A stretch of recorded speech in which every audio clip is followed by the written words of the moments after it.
మన ప్రభును మన రక్షకుడునైన యేసుక్రీస్తు శ్రేష్టమైన పరిశుద్ధమైన నామమును బట్టి మీకందరికీ నా వందనములు.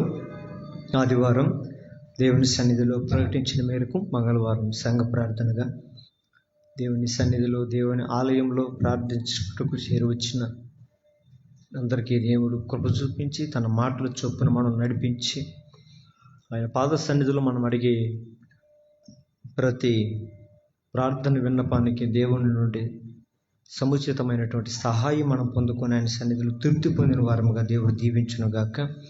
లైవ్ ద్వారా ఎంతమంది వాక్యం వింటున్నారో మీ అందరూ కూడా నా హృదయపూర్వక దేవుని నామమును బట్టి వందనాలు తెలియజేస్తున్నాను. మిమ్మల్ందరూ కూడా దేవుని సంఘ ప్రార్థనకు మిమ్మల్ందరినీ ప్రేమపూర్వకంగా మిమ్మల్ని ఆహ్వానిస్తున్నా. నా ప్రియులారా, అంత్య దినాల్లో ఉన్నాం. దేవుని రాకడ అతి సమీపంగా ఉంది. ఇది సర్వసాధారణంగా క్రైస్తవ సంఘాలన్నీ కూడా అనేక మందికి అనేక సంవత్సరముల నుంచి వినిపిస్తున్న మాట. ఇది బహుశా పాత మాటగానే ప్రజలందరికీ వినపడుతుంటుంది. కానీ ఒకటి నిశ్చయం, యేసుక్రీస్తు త్వరగా రానయ్యున్నాడు. యేసు ప్రభు రానయ్యున్నాడు.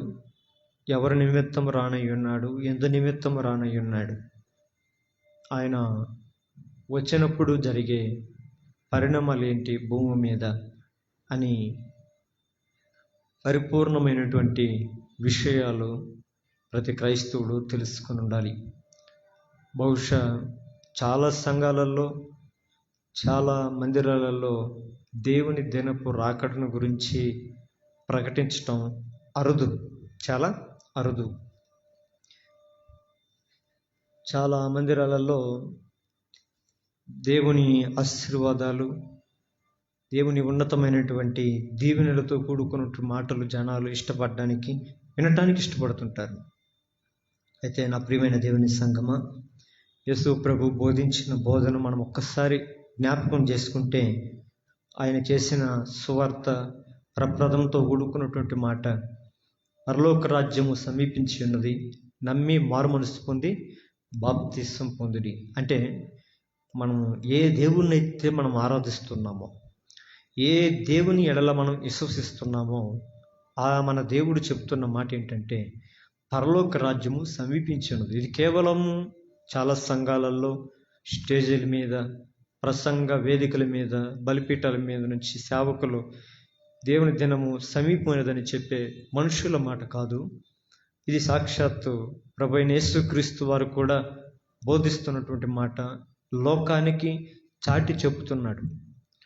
దేవుని రాజ్యము సమీపించున్నదని ఆయన తెలియజేస్తున్నాడు. దేవుని రాజ్యము సమీపించిన తర్వాత అసలుకి ఈ దేవుని రాజ్యములో, ఈ భూలోకంలో ఉండే రాజ్యము లీనము కావాలి. మరి దేవుని రాజ్యం వేరే, ఈ భూమి మీద ఉన్న రాజ్యం వేరే. మీకు సందేహాలు కలగచ్చు. ఒకరోజు యేసు ప్రభు కూడా తన శిష్యులతో ఇదే మాట చెప్తాడు. ఏమని చెప్తాడంటే, ఇదిగో నా రాజ్యము ఈ రాజ్యం వంటిది కాదు, నా రాజ్యము, నా అధికారము ఈ లోక సంబంధమైనది కాదు, నా రాజ్యమే వేరే అంటాడు. మరి ఆ రాజ్యం ఏంటి? ఆ రాజ్యము యేసుక్రీస్తు కొన్న ప్రత్యేకమైనటువంటి రాజ్యం భూమి మీద ఉన్నదా అని మనం ఆలోచిస్తే, ప్రభువైన యేసుక్రీస్తు వారు తన స్వరక్తం ఇచ్చి మనల్ని కొని ఆయన ఒక రాజ్యముగాను, ఒక యాజకులుగాను, ఒక సంఘముగా దేవుడు నిన్ను నన్ను ఏర్పాటు చేస్తున్నాడు. రాజులైన యాజక సమూహముగా, ఒక సంఘముగా ఏర్పాటు చేస్తున్నాడు ఈ లోకంలో. యేసుక్రీస్తు రక్తంతో కడగబడిన ఏ వ్యక్తి అయినా సరే, ఆ వ్యక్తులు చేరికను లేదా ఆ వ్యక్తుల యొక్క గుంపునే సంఘము అని అంటారు. ఈ సంఘం దేవుని కొరకు సిద్ధపడాలి. దేవుని దినపు రాకడలో దేవుని యొక్క రాజ్యము సమీపిస్తుందని చెప్తున్నాడు కదా. ఆ రాజ్యంలో ఈ లోకంలో ఎవరైతే యేసు ప్రభు కొరకు ఒక రాజ్యముగా, రాజులైన యాజక సమూహముగా ఏర్పడి ఉంటారో ఆ సమూహం ఎత్తబడుతుంది. ఆ సమూహాన్ని సంఘము అని పిలుస్తారు. యేసు ప్రభు యొక్క సంఘములో, క్రీస్తు స్వరక్తమిచ్చి కొన్నటి సంఘములో మనము భాగములై ఉండాలి. సంఘములో మనం చేర్చబడిన వారమై ఉండాలి. సంఘం అనేది చాలా ఈ రోజుల్లో పరిభాష చాలామందికి సాధారణమైన పదముగా మార్చబడుతుంది. సంఘం అంటే చిన్న చూపు, సంఘం అంటే చులకన, సంఘం అంటే ఏదో మాకు తెలిసిందే కదా విధానం అని అనుకుని ధోరణిలో చాలామంది ఉన్నారు. నా ప్రియమైన దేవుని బిడ్డలారా, సంఘము అనేది క్రీస్తు యొక్క రక్తం క్రీస్తు యొక్క రక్తంతో కట్టబడింది. ఒక ఇల్లు కట్టాలంటే కొన్ని పనిముట్లు కావాలి, కొన్ని పరికరాలు కావాలి. అయితే యేసు ప్రభు సంఘము కట్టాలి అని అంటే మనుషులు కావాలి. ఆ మనుషులే దేవుని సంఘం. మనందరము దేవుని సంఘం. ఇప్పుడు దేవుడు మనల్ని ఎందుకు ఈ లోకములో ఆయన ఒక ప్రత్యేకమైన రాజ్యముగా మనల్ని ఎందుకు ఏర్పాటు చేస్తున్నాడు, ఎందుకు ప్రత్యేకమైన సంఘముగా దేవుడు నిన్ను నన్ను ఏర్పాటు చేస్తున్నాడు అని చూస్తే ఒక బలమైనటువంటి ఉద్దేశం దేవునికి ఉన్నది. సంఘము యొక్క ముఖ్య ఉద్దేశములు అంటే, సంఘం అంటే ప్రాకారం కాదు లేదా కట్టడము కాదు, కానీ సంఘం అనే క్రీస్తు రక్తం కొనబడిన మనమే ఆయన సంఘం. మరి దేవుడు మనల్ని ఏ ఉద్దేశముతో మనల్ని ఒక సంఘముగా మార్చాడు? సంఘం అంటే దేవుడు నివసించే నివాసం. దేవుడు ఎక్కడ నివసిస్తాడు అంటే ఆయన మనలోనే నివసిస్తాడు, మనతోనే ఉంటాడు. అందుకని అంటాడు, ఆయన రాజ్యం ఎవరితో ఉంది? మీతోనే ఉంది అంటాడు. అదిగో పరలోక రాజ్యం అక్కడ ఉంది, లేదా ఇక్కడ ఉంది, తూర్పునుంది, పడమర ఉంది అని చెప్తే మీరెవరు నమ్మగాకండి అని చెప్పాడు. దేవుని రాజ్యం మీ మధ్యనే ఉంది అంటాడు. ఏమంటాడు? మీ మధ్యనే, మనలోనే ఉంది. ప్రకటన గ్రంథంలో అంటాడు, ఇదిగో తలుపు వద్ద నిలుచుండి నేను తట్టుచున్నాను, ఎవడైనా స్వరం విని తలుపు తీసిన ఎడల నేను వాని ఎద్దకు వచ్చేదని అంటాడు. దేవుడు మన ఎద్దకు వచ్చాడంటే ఆయనతో పాటు ఆయన రాజ్యంలో మనం చేర్చబడినట్లే. ఈ వాక్యం ఇట్టున్న నా ప్రియమైన దేవుని బిడ్డలారా, నువ్వు క్రైస్తవుడు అయినప్పటికీ కూడా నువ్వు సంఘములో అతుకుబడిన దేవుని అవయమై ఉన్నావా?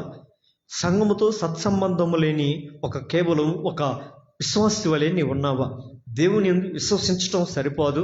విశ్వసించిన నీవు క్రియారూపకంగా మార్చబడి సంఘములో ఒక అవయముగా, ఒక అంగముగా నువ్వు ఏర్పడాలి. అది దేవుని యొక్క ముఖ్య ఉద్దేశం. నువ్వు కేవలం ఒక విశ్వాసి వలె ఉండటానికి దేవుడు నిన్ను ఏర్పాటు చేసుకోలేదు. కేవలం ఒక విద్యార్థిగా చూస్తే ఉపయోగం లేదు. విద్యార్థి రేపు ఏం కావాలి? ఒక ఉద్యోగి కావాలి. లేదంటే వాడు నిత్య విద్యార్థిగా ఉంటే ఉపయోగం లేదు. ఏదైతే విద్యార్థి స్టూడెంట్ అని పిలువబడుతున్నాడో నెక్స్ట్ కొన్ని రోజుల తర్వాత ఆ స్టూడెంట్ తనం విడిచి ఎంప్లాయ్ అవ్వాలి కదా, ఎంప్లాయ్ అవ్వాలి. నీ జీవితంలో కూడా యేసు ప్రభువుని విశ్వాసం ఉంచితే సరిపోదు. నీ విశ్వాసం నిన్ను క్రీస్తు నిలయముగా నిన్ను మార్చాలి. ఇది విశ్వాసం. సంఘం అని అంటే నువ్వు సంఘం అని దేవునికి ఒక నివాస స్థలముగా నువ్వు కనపడాలి. దేవునికి ఒక ఆలయం వలె నీవు కనపడాలి.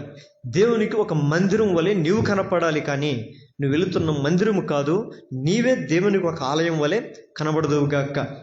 దేవుడు ఈ భూమి మీద మనల్ని ఏర్పాటు చేసుకున్నాడు. దేవుని మందిరం అంటే వెలుగు సంబంధమైనది. మనందరం ఒకప్పుడు పేతురు రాసిన పత్రికలో మనం చదువుతాం, మునుపు చీకటిలో ఉంటేమి ఇప్పుడు మనము తన ఆశ్చర్యకరమైన వెలుగులోనికి మనల్ని నడిపించినాడు.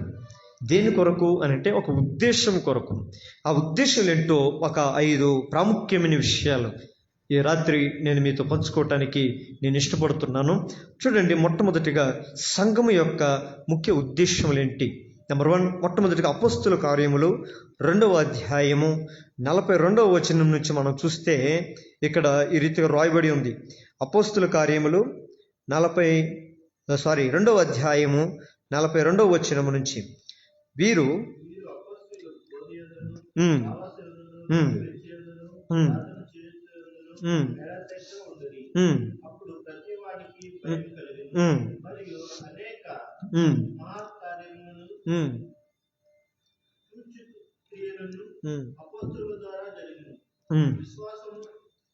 విశ్వసించిన వారందరూ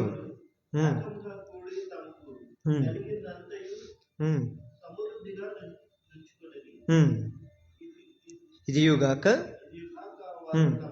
చరాస్తులను అమ్మి అందరికీ వారి వారి అక్కర కొలది పంచిపెట్టిరి. మరియు వారు ఏక మనస్కులై ప్రతిదినము దేవాలయములో తప్పక కూడుకొనుచు ఇంటింట రొట్టె విరుచుచు దేవుణ్ణి స్తుతించుచు ప్రజలందరి వలన దయ పొందిన వారై ఆనందముతోనూ నిష్కపటమైన హృదయముతోనూ ఆహారము పుచ్చుకొనుచుండిరి. మరియు ప్రభువు రక్షణ పొందుచున్న వారిని అనుదినము వారితో చేర్చుచుండెను. దేవునికి మహిమ కలుగును గాక. నెంబర్ 1, మొట్టమొదటిగా సంఘము యొక్క ముఖ్య ఉద్దేశం అంటే దేవుని మందిరములో ఉన్న నీ పట్ల దేవుని యొక్క ఉద్దేశం ఏంటి? నిన్ను ఎందుకు దేవుడు తన సంఘంలోనికి నడిపించి నిన్ను సంఘం అంటున్నాడు? దానికి ప్రాముఖ్యమైన ఉద్దేశం ఏంటి అని అంటే మొట్టమొదటిగా 42 అంటాడు, సహవాసంలో ఉండాలని. ఆమేన్. ఏమిటో ఉండాలంటే మొట్టమొదటి సంఘం యొక్క ముఖ్య ఉద్దేశం ఏంటి అని అంటే సహవాసం కలిగి ఉండాలి. ఈ సహవాసంలో ఉండాలి. దేవుని సంఘంలో ఉన్నవారు ఏ సహవాసం కలిగి ఉండాలి అనేది చాలా ప్రాముఖ్యమైనది. పరిశుద్ధుల యొక్క సహవాసం, దేవునితో సహవాసం, దేవుని యొక్క ఆజ్ఞలకు, దేవుని యొక్క కట్టడలకు, దేవుని యొక్క మాటలకు అతి సమీపముగా ఉండే జీవితం కలిగి ఉండాలి. పరిశుద్ధ గ్రంథంలో ఏలి అనే ఒక గొప్ప దైవభక్తుడు దేవుని మందిరములో యాజకత్వం చేసేవాడు. ఆయన దేవునికి చాలా సమీపంగా ఉండేవాడు, కానీ అతని కుమారులు మాత్రం ఆ సన్నిధికి కాస్త దూరంగా ఉండేవారు. అయితే యాజకులుగానే పిలువబడేవారు, యాజకులుగానే పరిగణించబడుతున్నారు. పాస్టర్ కుమారులు ఎలా అంటే పాస్టర్ కొడుకులు, వీళ్ళు పాస్టర్ పిల్లలు అని బయట పిలువబడుతున్నారు. కానీ వారు ఏలి కుమారులు బయట చెడిపోయిన తత్వం కలిగిన వారై ఉన్నారు. వీరి సహవాసం దేవునితో లేదు, లోకములో ఉన్నారు. అంత మాత్రమే కాదు, వీరు దేవుని సన్నిధిలోనికి వచ్చిన తర్వాత విశ్వాసంతో ఎవరైతే దేవుని సన్నిధికి వస్తారో వారిని కూడా పాడు చేసే స్థితిలో వీళ్ళు కనబడుతున్నారు. ఆ సంఘమునకు, ఆ మందిరానికి లేదా దేవాలయానికి వస్తున్న స్త్రీలతో వారు వ్యభిచరించుతూ ఉండేది అని పరమ దరిద్రమైనటువంటి మాట రాయబడి ఉంది. ఇక్కడ నా పిల్లల, దేవుని మందిరంలో ఉన్న నీవు నేను, దేవుని సంఘముగా ఉన్న నీవు నేను, మనందరి పట్ల దేవుని ఉద్దేశం ఏమిటి అని అడిగితే ఆయన అంటాడు, సహవాసం అందుండే సంఘం వలె మనం ఉండాలి. నా ప్రియమైన దేవుని బిడ్డలారా, దేవుడు మీతో మాట్లాడుతున్నాడు. నువ్వు ఏ సంఘానికి వెళ్తున్నావో ఆ సంఘంలోని బిడ్డల చేత, దైవజనులతో పాటు ఆ సంఘంలోని విశ్వాసులతో పాటు నీవు సహవాసం కలిగి ఉన్నావా? నీ సహవాసం ఎలా ఉంది? దేవుని బిడ్డలతో, దేవుని సంఘం ప్రార్థించే వారితో, బోధించే వారితో, కూడుకునే వారితో నీ సహవాసం ఎలా ఉంది? అలాంటి సహవాసంలో కలిగి జీవిస్తున్నటువంటి విశ్వాసవేనా? ఇలాగైతే సందేహం లేదు, నువ్వు సంఘానివే. దేవుణ్ణి నివసించే ఆలయం నీవే. ఒకవేళ నేను ఇంకా క్రైస్తవునని చెప్పుకుంటూ సంఘానికి దూరంగా జీవిస్తూ, సంఘ సహవాసానికి దూరంగా ఉంటూ, ఏడంటున్నారు దేంట్లో అంటాయో, బోధలోను, సహవాసంలోను, రొట్టె విరుచుట్లోను, ప్రార్థన చేయట్లోను ఎడతెగక ఉండిరి. ఈ సహవాసం, దేవుని సహవాసం ఎడతెగనిది అయ్యి ఉంది. ఈరోజు నువ్వు వెళ్తున్న సంఘముతో నీ సహవాసం ఎడతెగనిదయ్యి ఉందా? లేదంటే చుట్టాల్లాగా ఉన్నావా? లేకుంటే బంధువుల్లాగా నువ్వు పిలువబడుతున్నావా? నువ్వు చుట్టాలు అయితే 2 రోజులు మాత్రం ఇంట్లో ఉంటే నీకు గౌరవం. చుట్టంగా వచ్చి ఇంట్లో పాతేయాలంటే, పర్మనెంట్గా ఉండాలంటే విలువ ఉంటుందా? బాగుండదు. నువ్వు చుట్టానికి వస్తే 2 రోజులు ఉంటే నిన్ను మర్యాదగా చూస్తారు, 4 రోజులు చూస్తారు. నువ్వు మళ్ళీ వెళ్ళేటప్పుడు నేను సాగనంపుతారు. నువ్వు దేవుని మందిరంలో చుట్టానేవి కాదు, దేవుని చట్టానికి లోబడే ఒక ఉన్నతమైనటువంటి దేవుని నిలయముగా నీవు మార్చబడాలి. ఆమేన్. అందుకని అక్కడ కింద మనం అంతా చదువుకుంటుంటే వాళ్ళ యొక్క సహవాసాన్ని చూసినప్పుడు అక్కడ ఉన్న చాలామంది ఏమయ్యారంటయ్యా, భయపడుతున్నారంట. అక్కడ చూడండి ఆ మాట అంటాడు 43లో, అప్పుడు ప్రతి వానికి భయము కలిగాను. వీళ్ళు సహవాసము చూసి కొంతమందికి భయం అంట. ఏంటి? కొంతమంది సహవాసంగా చూస్తే కొంతమందికి భయం. అమ్మో, వాళ్ళ సహవాసం అది గొప్ప సహవాసం, పరిశుద్ధుల సహవాసం అని భయపడుతున్నారు. ఎవరు భయపడుతున్నారు? దుష్టులు భయపడుతున్నారు, చెడవారు భయపడతారు, తప్పు చేసిన వారు భయపడతారు. పరిశుద్ధ గ్రంథంలో సామెతల్లో ఒక మాట రాయబడి ఉంది, ఎవడు తరమకుండానే దుష్టుడు ఏమవుతాడంట? పారిపోతాడంట. ఈరోజు సంఘంలో నుంచి కొంతమంది పారిపోతుంటారు, అడ్రస్ అంటారు, ఎందుకు ఆగిపోయారో తెలియదు. వాళ్ళు ఎవరు, నువ్వు రావద్దు చర్చికి అని చెప్పరు. వాళ్ళని చెప్తారా? ఏ సేవకుడు కూడా వాళ్ళని చర్చికి రావద్దని చెప్పడం. నువ్వు వచ్చే వాళ్ళని చర్చికి రావద్దు అని చెప్పాడంటే అది దరిద్రమైన జీవితమే. ఆ సేవకుడు కూడా నాకు తెలిసి తప్పు ఆ మాట అనడం కదా. యాక్చువల్లీ అయితే సంఘం నుంచి ఎవరు తరమబడతారు బయటికి అని అంటే దుష్టులు తరమబడతారు. ఎవరు తరమకుండానే దుష్టుడు పారిపోవును. నా పిల్లరా, దుష్టుల సంఘం దేవునికి అసహ్యమై ఉన్నది. అయితే దుష్టుల సంఘం వలె మనం ఉండకూడదు. ఈ సంఘం ఏ సంఘం? జీవము కలిగిన దేవుని సంఘం. ఇది పరిశుద్ధుల యొక్క సంఘం. దేవుని సహవాసంలో మనం ఉన్నాము అని అంటే మన దేవుడు ఎలాంటి పరిశుద్ధుడై ఉన్నాడో మనము కూడా అలాంటి పరిశుద్ధత కలిగిన వారమై ఉండాలి. అంత మాత్రమే కాదు, ఎవరు ఎక్కువగా దేవుని సంఘముతో సహవాసం కలిగి ఉంటారు అని అంటే దేవుని యొక్క హృదయానుసారం కలిగినటువంటి వారు. ఎవరు?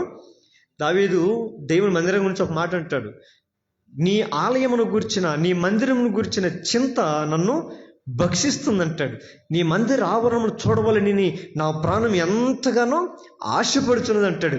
ఈరోజు ఎంతమంది, ఈ రోజుకి నేను ఒక్కసారైనా సరే నేను నా దేవుని మందిరంలోకి వెళ్ళి ఆయన ఎదుట నేను ఒక్క నిమిషమైనా నేను ప్రార్థన చేసి ఆయన ముఖదర్శనం చేయాలని ఆలోచించే విశ్వాసులు, క్రైస్తవులు ఎంతమంది ఉన్నారు? ఈ రోజుల్లో ఉన్నారా? ఈ రోజుల్లో అయితే దేవుని యొక్క అలాంటి ఆశ, ఆ సహవాసంలో ఉండాలని ఆశ ఎవరికి కలిగి ఉంటుంది అంటే దేవుని హృదయానుసారులకి. దావీదు దేవుని హృదయానుసారుడు. అందుకని దేవా నీ మందిర ఆవరణము చూడవలనని నా ప్రాణం ఎంతో తృష్ణ కొనుచున్నది, ఆశపడుచున్నది అంటాడు. ఇంకొంతమంది అంటాడు, ఆయన అన్ని జనులు వచ్చి దేవుని మందిరమునకు వెళుదుము రండి అని నాతో అన్నప్పుడు నేను ఎంతగానో సంతోషించి, దేవుని మందిరానికి రండి అంటే ఈరోజు చాలామంది దేవుని మందిరానికి రండి అంటే మేము రాలేము, మేము దూరం, వాతావరణం బాగలేదు, ఆరోగ్యం బాగలేదు, సమస్యలు బాగలేవు, పరిస్థితులు బాగలేవు, అనానుకూలతలు బాగలేవు అంటే దేవుని కన్నా పరిస్థితులు గొప్పగా ఉండి దేవుని దగ్గరికి సహవాసాలలోనికి రాలేని దుస్థితి సంఘాలలో ఏర్పడింది. కనుకనే అందుకని దేవుడి వాక్యం సెలవిస్తుంది, ఆయన రాజ్యము పరలోకి సమీపించక ముందుగా దేవుని రాజ్యం సమీపిస్తుంది. అది యేసు ప్రభు నోటితో పలుకుతున్న మాట. ఇది మనుషుల మాట కాదు, దేవుని మాట. ఆ రాజ్యం ఉన్నదనేది నువ్వు నమ్మితే, దేవుని రాజ్యం ఉన్నదని నువ్వు విశ్వసిస్తే, ఇది మొదలుకొని దేవుని సంఘముతో సహవాసములో నిలిచి ఉండే ఓ క్రైస్తవుడిగా నా దేవుడు నిన్ను మార్చునుగాక. అది మాత్రమే కింద కూడా చదువుకుంటూ వస్తే వాళ్ళు అంటూ ఉన్నారు 45వ వచనంలో, వాళ్ళు తమ ఆస్తులను కూడా కమ్మి ఇతరులకు పంచిపెట్టారంట. అమ్మ ఈ సిద్ధాంతం కానీ ఈరోజు సంఘాల్లో తీసుకొని వస్తే ఎలా ఉంటుంది అయ్యేది? ఎట్లా ఉంటుంది? వీలు అవుతుందా? మీ కాడ ఉన్నదంతా అమ్మేసి చర్చిలే కదా అండి, ఎవరెవరికి అందరు సమానంగా పంచుకుందామంటే వచ్చే దూరం వస్తారా? పొర్రపాటున ఊరు రారు కదా. కానీ అప్పులోని సంఘంలో ఉన్నటువంటి 6 దినాల్లో నుండి విశ్వాసులు సంఘంలోనికి వెళ్ళిన తర్వాత ఆ బోధ ఎప్పుడైతే విన్నారో వాళ్ళు తమ ఆస్తులను కూడా ఏం చేశారంట? వాళ్ళు అమ్మేశారంట. అంటే వాళ్ళకి దేవుని మందిరంలో ఎప్పుడైతే వచ్చి కూర్చొని దేవుని వాక్యం విన్నారో ఏది ప్రాముఖ్యమో తెలుసుకున్నారు జనులు. ఈరోజు సంవత్సరాల తరబడి మందిరానికి వెళ్తున్నా ఏది మంచిది, ఏది చెడ్డది, ఏది ఖ్యాతి కలిగినది, ఏది ఘనహీనమైనది, ఏది మరణము, ఏది జీవము, ఏది శాపము, ఏది ఆశీర్వాదము తెలుసుకోలేని దుస్థితిలో క్రైస్తవము నిండిపోయాము. కారణం లేకపోలేదు. వారందరూ యుగ సంబంధమైన దేవత చేత వారి మనోనేత్రములు ఏమైపోయాయి? మూయబడ్డాయి. నేత్రాలు మూయబడితే పర్వాలేదు, గుడ్డోడుకు ఉండే షార్పుతనం ఇంకొకరికి ఉండదు. వాళ్ళు ఎట్లా ఉంటారో తెలుసా? కన్నులు లేకపోయినా కానీ వాళ్ళ చెవులు చాలా షార్ప్గా ఉంటాయి. ఒకవేళ సాతాను మన కళ్ళకు అంధత్వం కలిగజేశాడేమో పోతే పోనీ అనుకుంటే ఈ చెవులు కూడా ఏమైపోయాయి? అదే పరిశుద్ధ గ్రంథంలో ఉంది, వారి చెవులు విననేరక ఉండినట్లు మందము అయిపోయినాయి. మందం అంటే బాగా మనం మందం అంటే ఏమనొచ్చు? ఒక రకంగా కొవ్వు అనొచ్చా? హృదయం కూడా క్రొవ్వి ఉన్నది అంటాడు ఆయన వాక్యం. అంటే దేవుని మాటలు వింటున్నప్పటికీ కూడా దేవునికి మించినది, దేవుని రాజ్యానికి మించింది ఇంకొకటి ఈ లోకంలో లేదు అని భావించిన వారు ఆనాటి క్రైస్తవులు. ఈ రోజుల్లో దేవుని కంటే ధనం గొప్పది, సన్నిధి కంటే కుటుంబం గొప్పది, పరిశుద్ధుల కంటే లోకస్తులు గొప్పవాళ్ళని, వాళ్ళతోనే మేలు అనే భావన కలిగిన క్రైస్తవ విశ్వాసులు ఈరోజు సంఘంలో తగలబడ్డారని చెప్పచ్చు, సందేహమే లేదు. కాబట్టి అక్కడైతే వాళ్ళు ఏం చేస్తున్నారంట? తమ ఆస్తులన్నిటిని, చరాస్తులన్నిటిని అమ్మి వారి అక్కర కొలది అందరికి పంచిపెట్టారు. 46వ వచనంలో చూస్తే వారందరూ మందిరములో ఏక మనసుకు కలిగిన వారై ఉన్నారు. దేవునికి మహిమ కలుగును గాక. ఏమన్నారంటయ్యా? ఈరోజు మందిరంలో ఒక 10 మంది ఉంటే 10 మందికి 10 రకాల మనసులు ఉంటాయి కనుక ఆ మందిరాలు నిలవబడు. అయితే మందిరము సహవాసంలో ఆధిక్యత పొందాలి, సహవాసం నిలబడాలి అంటే, ఇద్దరు సహవాసం నిలబడాలంటే వాళ్ళ ఫ్రెండ్షిప్ ఎట్లా ఉంటుంది? ఫ్రెండ్షిప్ బాగుంటే పటిష్టంగా ఉంటుంది, బెడిస్తే వాళ్ళ మనసుల్లో ఏకంగా ఉన్నంత వరకు సంసారం జరుగుద్ది. విడిపోతే ఏమన్నా గలిబిలి అయిపోతే డైవర్స్. Simple divorce విడిపోవటమే. ఈరోజు చాలా సింపుల్గా మానవ సంబంధాలని తెంచుకుంటున్నారు. ఈరోజు చాలామంది సంఘానికి వచ్చే విశ్వాసులు, సంఘానికి వస్తే క్రైస్తవులు సంఘంతో చాలా సింపుల్గా సంబంధాలు తెంచుకొని బయటికి ఇంకొక సంఘానికి వెళ్ళిపోతారు. అంటే వీళ్ళేంటి వాళ్ళు? వీళ్ళు అతకబడని వారు, అంటు కట్టబడని వారు, నాటబడని వారు. వీళ్ళంతా ఈ ఒక్కొక్క గాలికి వచ్చి ఈ గాలి ఎడగొడితే అక్కడ పోయి పడిపోయే రకం, ఆడ గాలి కొడితే ఇంకొక దిక్క పడిపోయే రకం. నా ప్రియమైన దేవుని బిడ్డలారా, సంఘాలు నువ్వు మారే వ్యక్తివా? సంఘములో స్థిరమైన వ్యక్తివా? సంఘములోంచి దేవుడు నిన్ను బయటికి పంపించాలి అని అంటే ఒక ప్రయోజనకరమైన వాడిగా దేవుడు నిన్ను మార్చి నిన్ను పంపించాలి. ఆమేన్. అపోస్తలులైన పౌలుని, బర్నబాని ఎట్లా పంపించారు వాళ్ళు? దేవుడు వాళ్ళకి చెప్తాడు, వీళ్ళని నా పని కొరకు వీళ్ళని ప్రత్యేకపరచు. పౌలుని, బర్నబాను నేను ఏర్పాటు చేసుకున్నాను, వారిని నా పని కొరకు ప్రత్యేకపరచు అని చెప్పినప్పుడు వాళ్ళు దేవుని పని కొరకు వాళ్ళని ప్రత్యేకించారు. అయితే ఈ రోజుల్లో సంఘంలో విశ్వాసులు చాలామంది ఏదన్నా కఠినమైన మాట తగిలితే ఏం చేస్తారు? ఆ సంఘం వదిలి ఇంకొక సంఘం చూసుకుంటారు, ఆ సంఘం వదిలి ఇంకొక సంఘం. వీరంతా ఎవరు?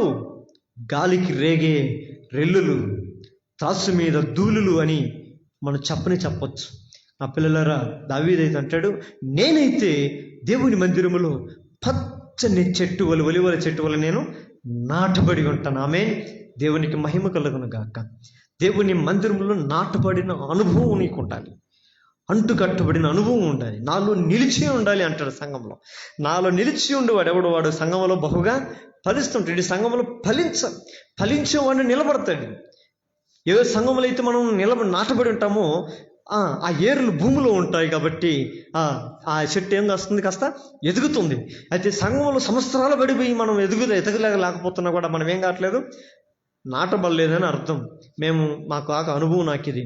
మేము మా పొలంలో నిమ్మ చెట్లు నాటేటప్పుడు మాకు ఇంచుమించు కొన్ని 300-400 నిమ్మ చెట్లు మొక్కలు ఇచ్చారు మాకు. మేము 270 గుంతలు తీసి 270 నిమ్మ చెట్లు నాటాము. మిగిలిన మొక్కలని తెచ్చి మధ్యలో పెట్టాము ఒక దిక్క. అయితే మేము ఎప్పుడైతే ప్యాకెట్ ఓపెన్ చేసి భూమిలో నాటిన చెట్లు, ఆ ప్యాకెట్లోనే ఉంచిన చెట్లకి వ్యత్యాసం మేము గమనించినప్పుడు, ఈ భూమిలో నాటబడిన చెట్టు మాత్రం ఎదుగుతుంది, ఆ ప్యాకెట్లో ఉన్న చెట్టు మాత్రము అది ఎలా ఉండేదో అలాగే ఉంది. నేను యాక్చువల్గా నేను అప్పుడు వెళ్ళేవాడిని కాబట్టి నేను ఆ చెట్లకంతా నీళ్లు పట్టేటప్పుడు ఆ చెట్లు ఎక్కడ ఎండిపోతాయి అని చెప్పి నేను వాటికి కూడా నీళ్లు పట్టేవాడిని. చెట్టుకి ఆ ప్యాకెట్లో ఉన్న చెట్లకి ఆ ప్యాకెట్ నిండా నీళ్లు పట్టేవాడిని. అయినప్పటికీ సరే ఆ చెట్లు ఎదుగుదల లేదు. అయితే భూమిలో ఉన్నటువంటి నాటబడిన చెట్టు మాత్రం ఎదిగి ఆ చెట్లు కింద ఎదిగిపోయి ఒకరోజు ఆ చెట్లు మాత్రం అలాగే ఉన్నాయి. ఆశ్చర్యం అనిపించింది కదా. అంతే, దేవుని మందిరం నువ్వు నాటబడకపోతే నువ్వు ఎదగలేవు. దేవుని మందిరంలో నువ్వు ఎదగాలి, అభివృద్ధి చెందాలి, నువ్వు ఫలిస్తూ కనపడాలి, నీ ఫలములు ఇతరులకి కనపడాలి. మీ క్రియలు లేదా మీ ప్రవర్తన ఫలము సకల జనులు ఎదుట ప్రచురితం కావాలనేది దేవుని యొక్క కోరిక. అందుకని అలాంటి సహవాసంలోనికి, ఏ సహవాసంలోనికి? దేవుని సహవాసంలో, ఆయన ఆలయంలోనికి, ఆయన సంఘంలోనికి, ఆయనలోనికి నీకు ఉండటానికి తీసుకొచ్చాడు. అందుకని సంఘం అనే నీ యొక్క ముఖ్య ఉద్దేశం, సంఘముగా దేవుడు నేను మార్చడానికి ముఖ్య ఉద్దేశం ఏంటయ్యా అంటే లోకంతో సహవాసం కాదు. ఎవరితో ఉండాలని? దేవునితో సహవాసం, సంఘంతో సహవాసములో ఉండాలి. మనం ఎప్పుడు సహవాసములో ఉండాలి. అందుకని వాడు కింద అంటాడు, ఇంకా వాళ్ళు ప్రతిదినం వారు ఏక మనస్కులయ్యి ఉండి ప్రతిదినం దేవాలయంలో కూడుకునే వాళ్ళు అంట. ఇది ఎట్లా సాధ్యం? ఇదే నాకు అర్థం కావట్లే. వీళ్ళంతా పని పాటలేని వాళ్ళ సతీశం, వీళ్ళంతా ప్రతిరోజు దేవాలయంలో కూడుకుంటున్నారట. వీళ్ళంతా పని పాటలేని వాళ్ళ ప్రతిదినం ఎలా కూడుకుంటున్నారో మనకైతే అసాధ్యం. కానీ నిజంగా దేవుని యొక్క రక్తం చేత కడగబడిన ప్రతి విశ్వాసికి మాత్రం ఇది సాధ్యము. నా బిడ్డలారా, నువ్వేం మందిరానికి వెళ్తున్నావో ఆ మందిరంతో నీ సహవాసం ఎలా ఉంది? ప్రతిరోజు దేవుని ఆలయాన్ని, దేవుని ముఖదర్శనం చేసుకుని జీవితం నీలో ఉందా? అలా అయితే నువ్వు ధన్యుడివే. ఒకవేళ లేకపోతే నువ్వు భయపడకు, బాధపడకు, కానీ ప్రయత్నం చేయి. నీకు సమయం దొరికినప్పుడల్లా దేవుని మందిరం గంటలు కాదు, ఒక నిమిషం, ఒక ఆవరణములో ఆయన గడప గమ్మల ఎదుగొచ్చి వచ్చినా కూడా నాకు భాగ్యం అన్నాడు దావీదు. ఆ రోజు ఆ ఎదుట నిలవబడి ఒక చిన్న ప్రార్థన, దేవుని మేలు కొరకు, దేవుని ఆలయం కొరకు, యెరూషలేము క్షేమము నువ్వు కోరేవాడివైతే ప్రతిరోజు నువ్వు ఆలయాన్ని దర్శించే విశ్వాసులు నా దేవుడు మిమ్మల్ని తీర్చిదిద్దును గాక. ఎందుకంటే దేవుని నువ్వు సంఘక్షేమాన్ని నువ్వు కోరేవాడివైతే ఖచ్చితంగా దాన్ని దర్శిస్తావు కదా. దర్శించి అయ్యా నేను వెళ్తున్న మందిరం క్షేమకరంగా సుభిక్షంగా ఉండాలి, ఆశీర్వదించబడాలని దాని నిమిత్తం నువ్వు ప్రతిరోజు ప్రార్థన చేస్తావు కదా. ఆ సంఘం గురించి నీకు ఏ పట్టింపు లేకపోతే నీకు ఎటువంటి సెంటిమెంట్స్ ఉండవు కదా, నీకే ఫీలింగ్స్ ఉండవు. కనుక నాటపడకపోతే చాలా ప్రమాదం ఉన్నట్టు పరిస్థితి. ఎందుకు ఈ మాటలు నేను చెప్తున్నానంటే దేవుని దినం రాకడ అతి సమీపంగా ఉంది. దేవుడు ఉన్నాడని నమ్మితే, దేవుని రాజ్యం ఉందని నమ్మితే, దేవుడు వస్తాడని నమ్మితే ఈ రాత్రే నీ మనసును మార్చుకుందువు గాక. ఎందుకు దేన్ని బట్టి మార్చుకోవాలో తెలుసా? ఒకవేళ దేవునితో సహవాసం లేకపోతే, సంఘముతోని సహవాసం లేకపోతే ఈ రాత్రే నువ్వు ఒక బలమైన తీర్మానం తీసుకో. ఏంటో తెలుసా?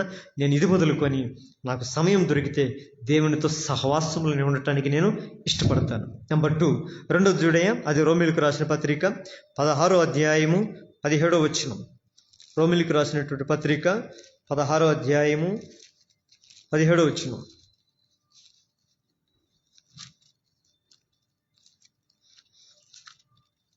16-17.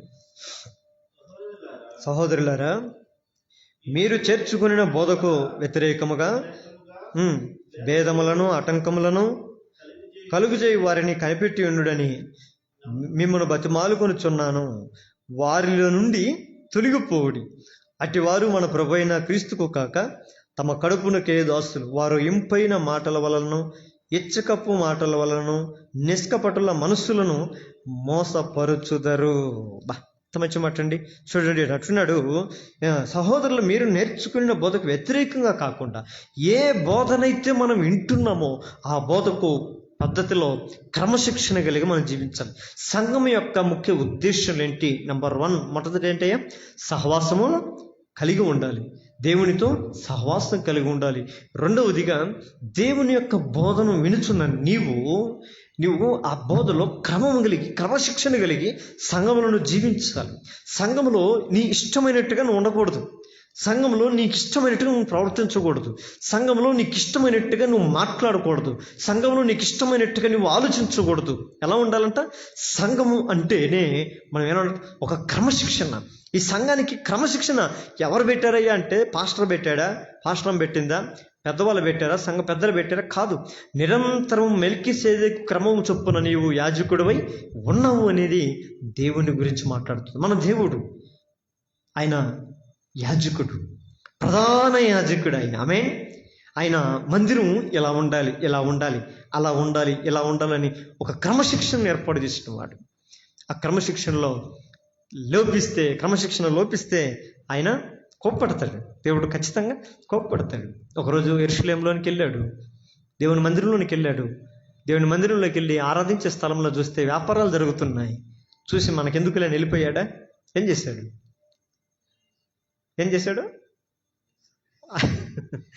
ఒక పని పట్టాడు అక్కడ. మామూలుగా ఆయన కోప్పడేవాడు కాదు. నేను సాత్వికుడును, దీన మనసు కలిగిన వాడును అని చెప్పి నా దేవుడు అక్కడ ఎప్పుడైతే మందిరంలో అక్రమం కనపడిందో, క్రమం లేని స్థితి కనపడిందో ఆక్రోషం ఆయనకు వచ్చింది. మిక్కిలి సాత్వికుడైన దేవుడు, మిక్కిలి దీన మనసు కలిగిన దేవుడు, ఆయన ఎవరి మీద కోప్పడేటటువంటి వాడు కాదు. ఎంతగా కోప్పడేవాడు కాదంటే, ముఖం మీద ఉమ్మేసినా కూడా, ఏమంటారు మన తెలుగులో బాగా, కాండ్రిచ్చు ముఖం మీద ఉమ్మేసినా కూడా ఆయన అసహించుకోలే. కళ్ళకి గంట కట్టి ముఖం మీద పిడుగుద్దు గుద్దితో ఒక గుద్ది ఎవరు నేను గుద్దిందని అడిగితే కూడా ఆయన కోప్పల్లా. ఏమి చేయని నేరానికి కూడా శిక్షణ అనిపిస్తున్నా కూడా ఆయన కోప్పల్లా. కానీ ఎక్కడ కోప్పడ్డాడు? దేవుని మందిరం, క్రమము కలిగిన మందిరంలో అక్రమం చూసినప్పుడు, అక్రమం చేయుచున్న వారిని చూసినప్పుడు ఆయన కోపగించుకొని ఏం చేశాడు? మొత్తాన్ని పడద్రోసి తరిమేశాడు బయటికి. దేవుని మందిరంలో అక్రమం చేసేవారుగా ఉన్నవారు కూడా ఎప్పటికీ కూడా సంఘంలో నిలబడలేరు. దేవుడే వారిని ఒకరోజు తాట తీసి తరిమేస్తారని చెప్పాలి. ఒక అర్థంలో చెప్పాలంటే, దేవుని మందిరంలో మనం ఎలా నేర్చుకునే విధానం.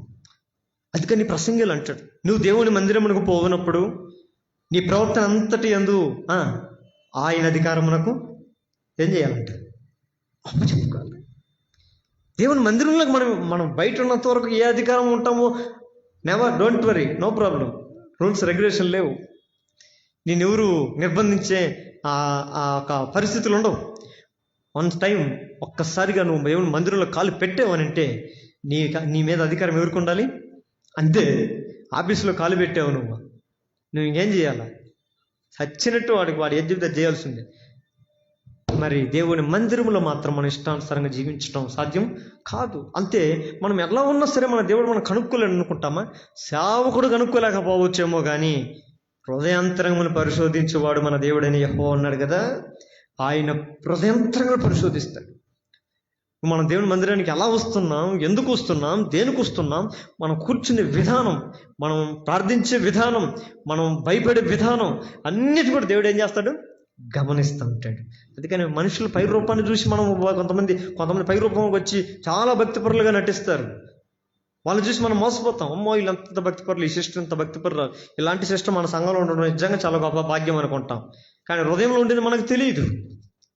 అప్రియమైన దేవుని సంఘమా, దేవుని యొక్క సంఘం ముఖ్య ఉద్దేశం ఏంటి అని అంటే క్రమశిక్షణ కలిగి ఉండాలి. నిన్ను చూసి ఇంకొకరు నేర్చుకోవాలి. ఈరోజు మనం చూసి ఇంకొకరు చెడిపోయే పరిస్థితి పొరపాటు రాకూడదు. ఒక మందిరంలో ఒక వ్యక్తి బలము కలిగినటువంటి భక్తి కలిగి జీవించేవాడు. ఆ మందిరానికి కొత్తగా వచ్చాడు. అక్కడ చూశాడు, చాలా సంతోషించాడు. అబ్బా, చాలా మంచి మందిరం దేవుడు నాకు ఇచ్చాడని. ప్రతి వార కూడికలకు, ప్రతి ఆదివారం కానీ ఏదైనా దైవ సేవకుడు ఏది బోధిస్తే, ఏది బలిపీఠం నుంచి ఏ వార కూడికి ప్రకటిస్తే దానికి పరిగెత్తుకొని వెళ్ళి అన్నిటికన్నా ముందు కూర్చునేవాడు. ఒక 4-5 నెలలు గడిచిన తర్వాత అతనిలో ఏదో తగ్గింపు, అంటే అతనిలో ఏదో విశ్వాసంలో తగ్గింపుతనం సేవకుడు కనపడేది. గమనిస్తూ వచ్చాడు. ఏంటి, ఏమవుతుంది? బ్రదర్ ఫస్ట్లో వచ్చినప్పుడు చాలా బాగా ఉండేవాడే, చాలా ఉత్సాహంగా ఉండేవాడే, పరిగెత్తుకుని వచ్చేవాడే. సేవకుడు అంటే అతి వినయం. నాకు అందుకే ఇప్పుడు కొంతమంది నా దగ్గర కూడా అతి వినయం చూపిస్తూ ఉంటారు. అతి వినయం దురత లక్షణం. కొంతమంది అతి వినయం చూపిస్తారు గుంట నక్కల్లాగా. మనకేం తెలియదని. చాలామంది అతి వినయం చూపిస్తారు. సేవకులు, మా సేవకులు దైవ సేవకులు అని క్రూరమైన తోడేళ్ళు అంటారు వాళ్ళు. అయితే ఆ సహోదరుని చూసినప్పుడు చాలా చాలా ఆశ్చర్యపోయాడు అంట ఆ సేవకుడు. ఎంత భక్తిపరుడు, నా దేవా నాకు ఇలాంటి బిడ్డను సంఘంలో నాకు ఇచ్చినందుకు వందనాలని దేవుడికి వందనాలు చెప్తూ ఉండేవాడు అంట సేవకుడు. ఒక 6 నెలలు 3 నెలలు గడిచిందో లేదో వాళ్ళలో క్రమీణ అన్నిటికీ ఆగిపోయాడట. మారుకోడికలకు రాకుండా ఆగిపోవటం చిన్నగా. కారణం ఏంటని సేవకుడు చాలా బాధపడేవాడంట. ఎందుకు ఇట్లా అయిపోతున్నాడు? ఒకవేళ నాది ఏమన్నా పొరపట్టుందా? వాక్యంలో నేను ఏమన్నా చెప్పరానిది ఏమన్నా చెప్పి నేను అవతల మనసు నొప్పించినానా అని ఈయన సందిగ్ధంలో పడ్డాడంట.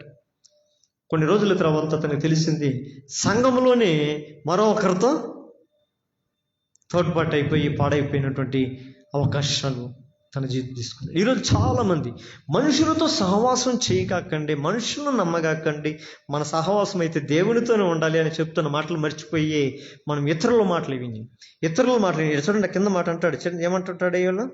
వాళ్ళు చదువు ఆ మాట.